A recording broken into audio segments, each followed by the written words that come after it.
Still on the third part, how to trade binary options using Ichimoku Kinko Hyo oscillator, and this is the second recording on the description regarding the bullish and bearish cycles or the trending cycles. When trading using the Ichimoku indicator and looking at the possible situations price can be in any one time or at any one time, then it is obvious we have only two options. These options are being also called cycles, and they can be trending or transitory cycles. On the previous recording, I showed you how to divide between a bullish or a bearish cycles. Both bullish and bearish cycles are trending cycles, and this means that trending conditions are being met for both of the situations mentioned earlier. A bullish cycle, like you see on the screen here, means that the green cloud implies the green cloud Tenkan be higher than the Kinjun. The Chinko is below both cloud, not cloud. So cloud and price. And the bearish cycle implies that the cloud or the Kumo is red, the Tenkan is below the Kinjun, and the Chinko is lower than both price and cloud. When price is trending, regardless if to the downside or to the upside, there are specific strategies to be used, and this will be treated in this chapter. Bullish and bearish cycles are somehow straightforward. They are visible as market is clearly trending, and conditions should stay constant for as long as the trend keeps going.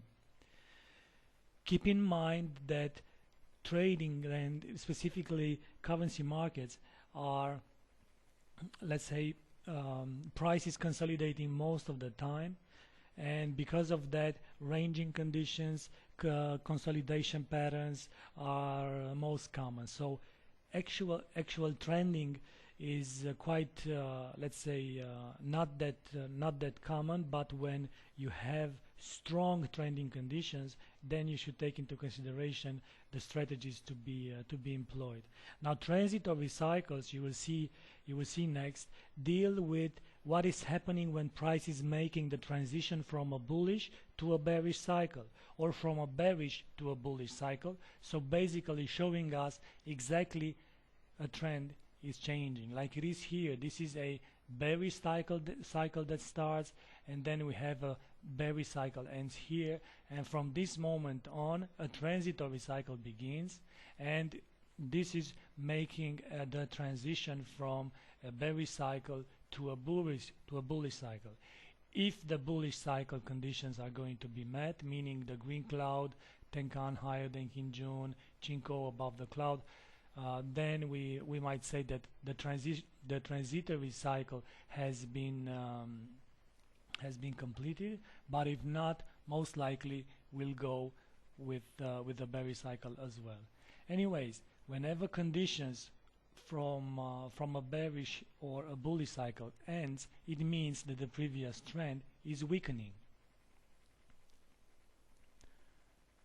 A trend is impossible to change without price to close above or below the Tenkan line first, then to have the Kinjun Tenkan cross, then price to close above or below the cloud, then the cloud to change the color, and finally the Chinko to go over the price and cloud 26 periods ago. So let's say that you are looking for a trend to change, and this trend was to the upside. So it is impossible for the trend to change until you have the Kinjun Tenkan cross. So there you go, you have here the Kinjun Tenkan cross. Then you have the price actually going below the cloud. 26 periods back, the Chinko goes below both the price and the cloud. So there you go, you have bearish conditions. So these are the phases price goes through as trend is changing, and this part is intended to show you exactly how this can be used in a trader's advantage. The difference between the two is that while in trending conditions, all a trader wants to do is to buy the dips in an uptrend or sell the tops in a downtrend.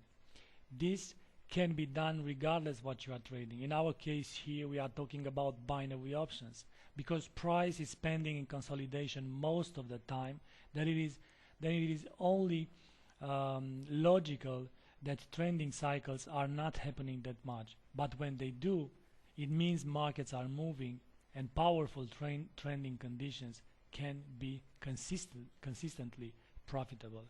Of course, what to remain with after this description of transitory and trending cycle is that in trending cycles, if the cycle is bullish, we are going to engage into buying calls or looking for price at the expiration date to be bigger than the striking price, and in the bearish cycles we are looking to buying puts because we expect price to be lower than the striking price at the expiration. Now stay tuned with for the next subchapter, and that one will deal with bullish cycle. We'll take a look in more details about at the bullish cycles and strategies in a bullish cycle.